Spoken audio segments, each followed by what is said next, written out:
So, hello po mga kalingap.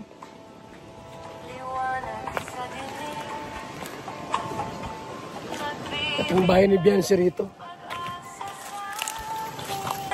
Yung bahay ni Biancy po, inaabot ata ng bagyo. Tubig.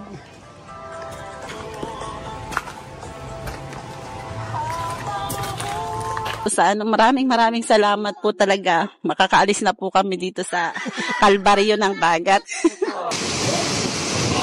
Go! Go! Go!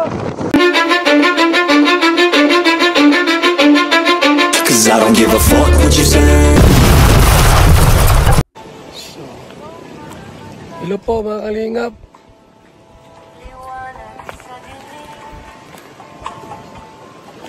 At yung bahay ni Biancy rito. Ibas po ang dagat po mga kaibigan. Ibas ang dagat. Ayan. Lawak ng karagatan, no? Pero ibas eh.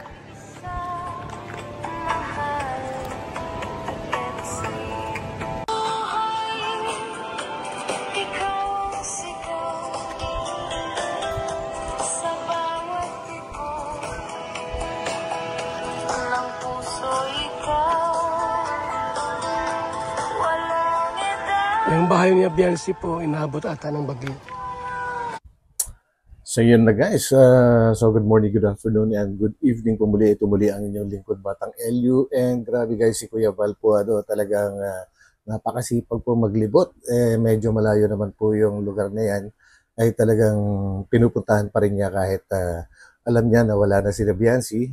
Gusto pa rin niya malaman kung ano yung mga nangyari or kaya sitwasyon after po yung bagyo po and itong at kalmado na, pero nag-iwan po na matinding bakas at kitang-kita naman po natin wasak na talaga yung likuran ng bahay nila. And sabi nga ng tito ni Biancy na actually nakatira pala dyan talaga, ay umabot lagpas po sa bahay nila. Umabot po yung alon, ang tubig. So ganun katindi po so napakaswerte talaga ni Biancy at talagang nakalipat na sila sa kanilang napakatibay at napakagandang bahay po Hindi ko lang ma-imagine guys kung diyan pa rin sila nakatira. Siguro ay muli silang lumikas at malamang doon na naman po sila sa isang bahay na kung saan po sila pumupunta po kapag masama ang panahon, at doon nga po nag-umpisa yung kwentong royal doon sa bahay na yun. So yan guys, at ituloy po natin. Tubig.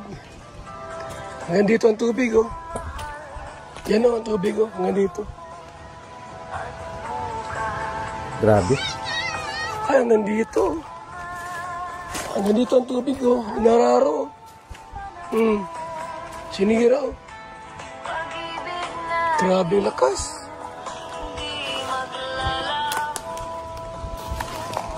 Ang lakas ng hangin, oh.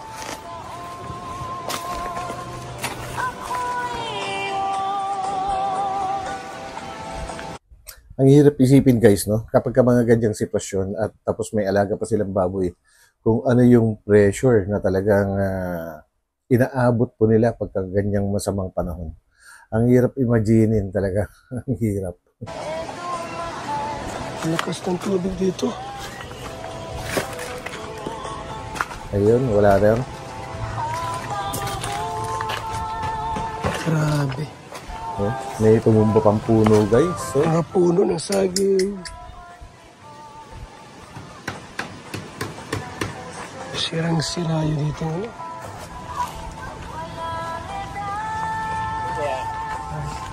Sige, nilagay ba yan? Ay, mga lubid. Kinalian nung tsuhin niya. Malakas yung tubig. Hanggang saan itong alon? Hanggang dyan sa labasan? So yun guys, tinuturo nga po ng tito ni Biancy po na ayun, makikita naman po natin yung bakas at meron pa na iwang kaunting tubig. Umabot talaga dun yung alon. Grabe Grabe Pati rito, abot dyan Ito, may tubig dito, may tubig. Ay, grabe. Grabe pala, no? Wala nang baboy dyan. Wala na po, pinuha na po nila.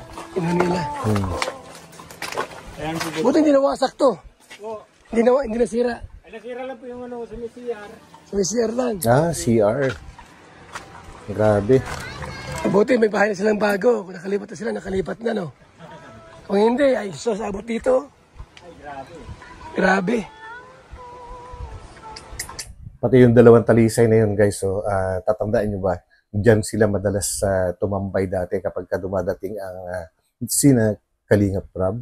And maya-maya balikan natin yan, guys. Ha? Nagpunta dito si Kuya Pirang sa Bagong. Nagpunta rito? Nagpunta po kanina. Chini, kung bahay ko, kumusta na? Pumunta pala si tatay. Dito pa nga po nahanap. Masakit na naman yung arthritis ko. Mabuti, okay na rito, no? Okay na ang dagat. Okay na. Okay na ang dagat. Ha? Oh? So yun, guys, kalmado na ang dagat. And dahil palaging pinapakita ni Kuya Val ang dagat, guys, meron akong naalala. Yan, balikan po natin ng kaunti. Ayan na po. So yan, guys, dyan kumukuha dati si Viancy ng kanilang pang-ulam po, namumulot ng kung ano-ano, siguro mga shells na pwede namang kainin. So yun, grabe. Ito rin yung no, di ba? Sila Kuya Robin, no? Nakakamiss to. Kumusta? Pupunta po pala kayo dito. Oo nga, nakausap nga namin si Papa mo doon. At tinanap ka namin, nandito ka daw. Nadating pa lang po ako galing school. Ha? Nadating pa lang po galing school. Galing school? Opo. Wala po kasing magawa, kaya naghahanap po ng ulam. Piling may ulam po sa sunod. Okay. Grabe, guys, no? Ibang-iba yung buhay niya dati. Ngayon, grabe. Dahil sa Kalingap, ganyan pa rin siguro siya. O kaya naman sabi nga, baka nag-work na siya ngayon sa Manila or kung saan man. No? Yan pala yun. Sunod na araw po. Anong luto niyan? Ano po? Ginataan po. Ginataan? Opo. Sarap Okay. yun. Mahina nga po. Ha? Po. Kanina ka pa ba? Opo. Meron ba maghanap niyan? Depende po. Depende. So, wala na ba kayong pangulam? Ano po, meron pa naman po yung binigay niya po. Kaso, para maiba naman po. Na-miss mo? Pero tingnan nyo, guys, yung kanyang lagayan po, na something na plastic. Mga ilang oras kaya bago mapuno niya yan, no? Ang hirap. So, magko-consume siya ng mahabang oras. Pero yung buhay niya ngayon, guys, nako, kakaiba na. Ganun na lang. Opo. Tara po dun. Mamaya na po ako mahanap ng pang-ano. Oh, sige, tara. Nagmerienda na po kayo, Kuya Rob. Oo na. Busog pa. Low tide yung tubig, ano? Mababa, yung tubig. Opo. Tapos mamaya, mataas yan dito? Opo, pag pataib na po. Taib. Pataib na nga po, unti pa lang. Nung bang di pa kayo natutulungan, talagang yan ang palagi yung ulam. Opo. Grabe. Na ano po kami dyan. Ha? Doon po sa ano po yan. Hanggang saan? Hanggang dun? Opo, doon po. Sa Hanggang Baybayan po. Nakakapunta kayo dun? Opo. Iba naman po yun dito. Ha? Iba po yun. Ang alin? Yung kinukuha po namin doon. Iba naman. Okay. So, iba-ibang part ng dagat, iba-ibang klase na shell din yung makukuha nila, no? Galing. Yun. Ano naman yun? Kulwaw po ang tawag doon. Ha? Kulwaw po. Yung ano po. Grabe. Ibang-iba talaga yung buhay niya dati. Ayan, Beyonce, kumusta ka naman, Beyonce? Ayos man po. Ha? Okay naman po. Okay naman. Kumusta naman yung, napanood mo na yung unang episode natin? Opo. Ano masasabi mo dun, Beyonce? Nahiya ka ba o natuwa? Nahiya po. Ha? Medyo po nahiya. Ba't ka nahiya? Maganda ka naman. Ba't ka nahiya? Hindi sanay. Hindi ka sanay? Yun. Ngayon, nahiya ka pa rin ngayon. Medyo po. thank you po sa inyo, Kuya Rab, sa pagtulong niyo po sa amin. Ano po, kung hindi po dahil sa inyo, siguro po hindi pa po ako makakapasok. Hindi ka makakapasok. Ano po? Po. Bakit? At wala pa pong trabaho si Papa. Wala pa trabaho si papa mo. Ibig sabihin, nakatulong Opo, yung mga Natutulungan binigay niya po namin kami. sa'yo kahit Opo. papaano. allowance. Wala ka bang pangallowance? Hirap ka makahanap ng pangallowance? Opo. Pinangungutang pa po ang mama. Ha? Pinangungutang pa po ni mama. Inuutang niyo pa? Opo. Mm, Wala naman po kasing regular pong trabaho si la mama po. Saka si Grabe din guys, no? Ang laki talaga na ipinagbago ng buhay niya. Kung ang dati ay pang-allowance niya, kailangan pang mangutang para magkaroon po ano. Pero ngayon guys, kumikita na siya ng limpak-limpak at nakakapag-invest na siya. Nakakabili na siya ng lupa. Ilan na yung nabili niya? Kahit sabihin na nating hulugan, ano pa rin yun, galing pa rin sa sariling pagsisikap niya. Samantalang dati guys, so talagang napakalaking blessings ang Kalingap, no? Ang dami na nilang buhay na binago, inangat ang klase ng pamumuhay po ng mga kanilang tinutulungan. So, sana lang ay hindi makakalimutan ng kanilang mga beneficiaries kung saan sila talaga nanggaling yan. Tsaka po may mga kapatid pa po akong maliit po na pinapaaral din po. Kaya nga po pag may nag-ano po ng magpapalaba po, pinapasok ko na po para po may po kami, dagdag Grabe. nito at may pambaon. Yung kapatid ko pong high school din po. Anong grade na ba ng mga kapatid mo? Yung sunod po sa akin, grade 9. Tapos, po, sunod? grade 6. Grade 6. Tapos, Grade 4 po. grade 4. Tapos yung isa po, hindi pa Ang po dami niyo nag-aaral. pala. Ilang babae? Dalawa lang po kami. Tapos puro lalaki na. Nadagdagan pa Kumusta ulit naman, ng isa. Beyonce, yung sa mga binigyan namin sa'yo? Ano yung mga inano mo? Po kami, pinapa-ice po yung pinto. Nagbili po ng Pinto? semento. Opo. So yun na guys, no? Alam kong natandaan nyo lahat yan nung part 1 na yung 4,000 pesos na inabot po ni Kalingap Rab sa kanya, ang daming napuntahan po, grabe, nakabili ng thermos, napagawa yung hamba ng pintuan po nila, yung pinaka main door, nakabili ng materyales, and napagamot pa niya. Yung napacheck up pa niya yung kanyang tatay. Imagine niyo yun guys, 4,000. Grabe, no? Magkakapinto na po. Ayusin mo yung pinto. Kala ko ditanggal na talaga yun. Hindi. Hindi niya nagagawing ditanggal. Opo. Ikakabit niyo na talaga yung pinto. Opo. Dahil po sa inyo. Ay, grabe. So, yun nga, sabi ni tatay kanina, nagbili ka daw ng semento para sa pinto nyo. Katuwa naman kasi, uy, may uwak. Di mo yan nanunuka? Hindi po. Ano po yan? Ha? Makatukoyin tayo niyan. Nakakatuwa naman kasi kagaya din ng ibang beneficiaries namin, mga Kalingap Angels. Same ka rin nila na inuuna yung pangangailangan kaysa sa personal na na gusto. Kumbaga inuuna yung mga Yun lang ang maganda naman sa kanila po, sa mga tinutulungan ni Kalingap Rab. Karamihan na yan. Si Rina Carla, si Biancy, at saka yung iba pa. Pagka nagkakaroon sila ng pera, guys, ang talagang inuuna po nila ay yung pangangailangan bago yung gusto.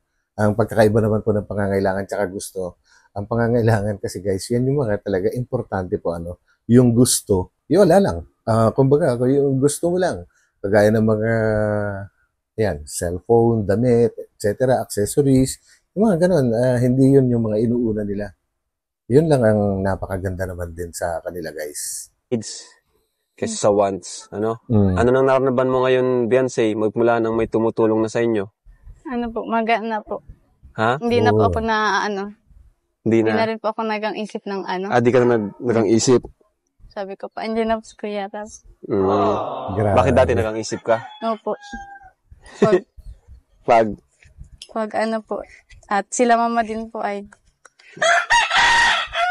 pag Yun ang isa sa mga, yun ang isa sa pinakamatindi, guys, yung nabawasan yung matinding pressure sa kanilang buhay pa, Na kunwari may kailangan silang pagkagastusan, kinabukasan, kunwari tuition, yung kung ano-ano mga projects, yung mga ganyan, hindi na sila nag-worry mula nung dumating ang Kalingap Samantalang yung dati, gaya ni Biancy, talagang gagawa sila ng paraan. Hindi nila alam kung saan sila kukuha, pero pinaka talagang main nila dati is yung pakikipaglabada. Grabe. Nakikita ko po silang nahihirapan po maghanap ng pamasahe po namin. Gabi-gabi yun dati, nag-iisip ka. Kinabukasan, ano kayong babaunin ko, ganun. At parang namumula yung mata mo, naluluha ka ata. Bakit pwede bang may kwento sa amin kung bakit ka naluluha, Beyonce?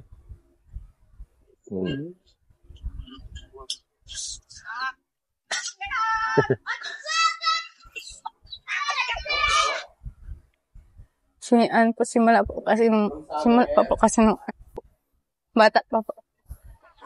Ako na po lagi yung inuutosan po na mangutang po sa tindahan. Ikaw inutusan mangutang? Simula bata ka pa? Opo. Tapos ngayon po, nandiyan na po kayo. Hindi na po ako na, Hindi ka nakangutang? Opo. Grabe guys, no? Biro nyo yung tiniis niya na yon mula pagkabata hanggang pagkadalaga niya.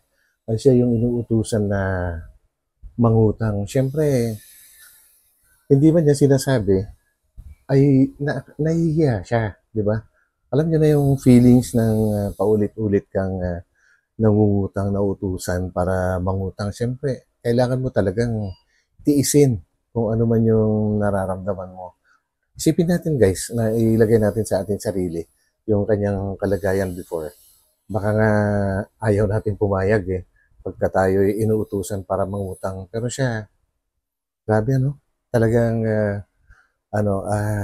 deserving talaga siya na datnan at buhusan ng matinding blessings ni Lord. Grabe. Hanggang ngayon, mangutang ka pa rin? Dati po. Simula bata, hanggang pagdalaga mo, nangungutang ka pa rin? Opo. Inutusan ka? Inuutosan pag po. Walang-wala po talaga kami. Ha? Pag walang-wala po talaga.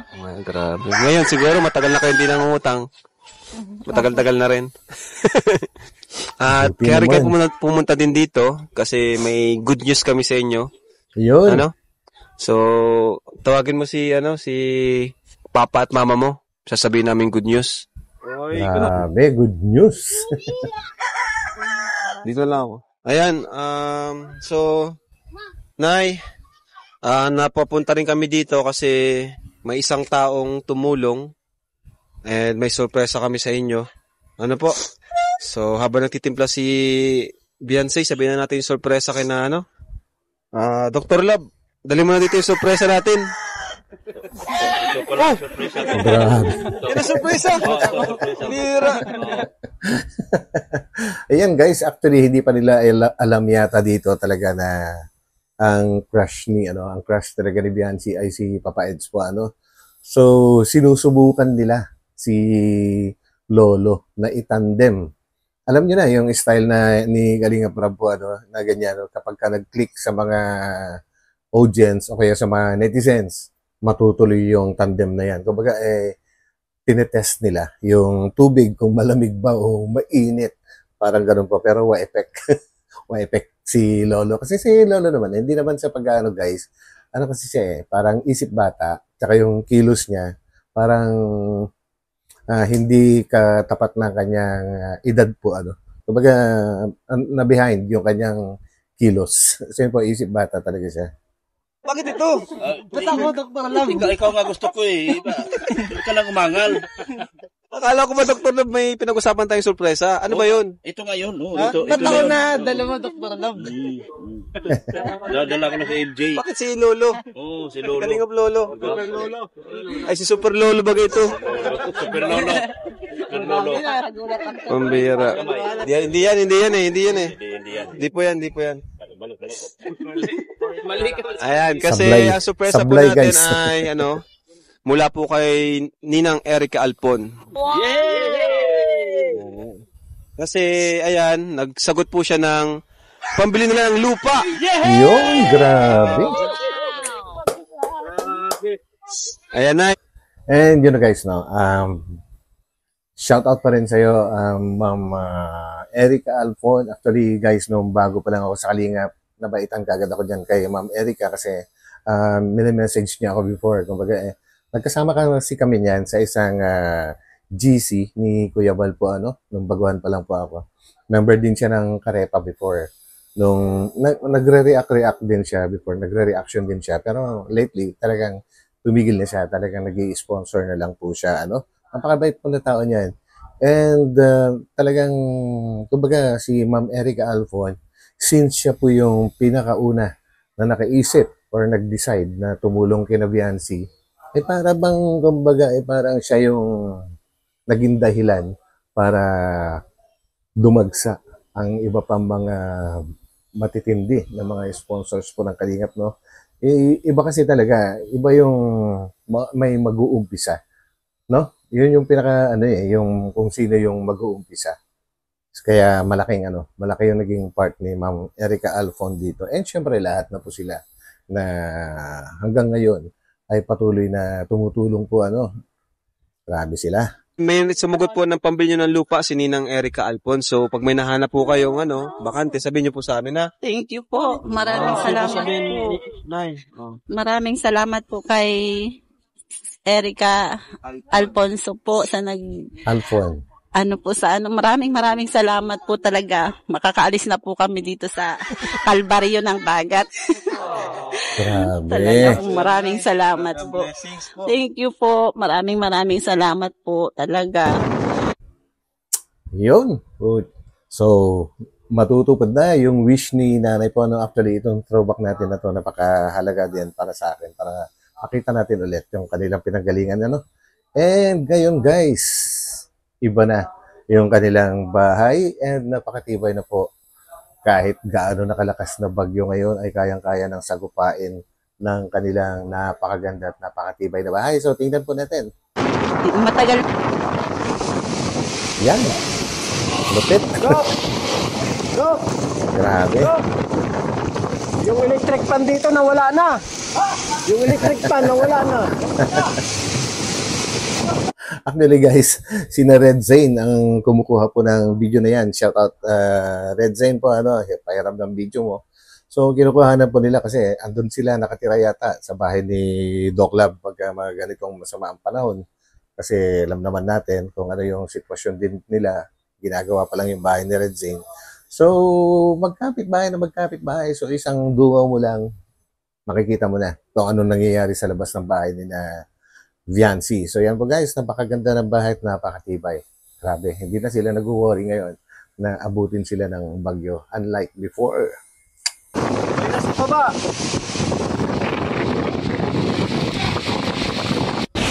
Engage eh. Yung electric fan nasa baba na. Yun, nalaglag na electric fan ni Doc Lab.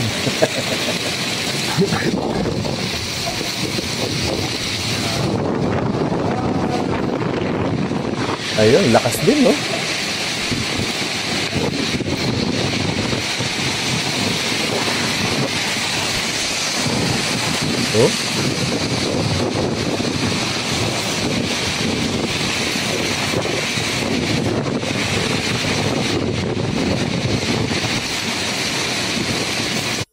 So yun, napakatibay na ng bahay po nila and napakaganda ng decision po nila na pinagpuputol yung mga ibang puno po ng niyog po dyan sa paligid po nila. And yun naman ang isang napakadelikado rin. If ever na talagang yung matitinding bagyo ay kayang-kaya. Hindi man po mabuwal yung mismong puno ng niyog ay pwedeng maglaglagan po yung kanyang bunga at syempre makakadamage pa rin yun.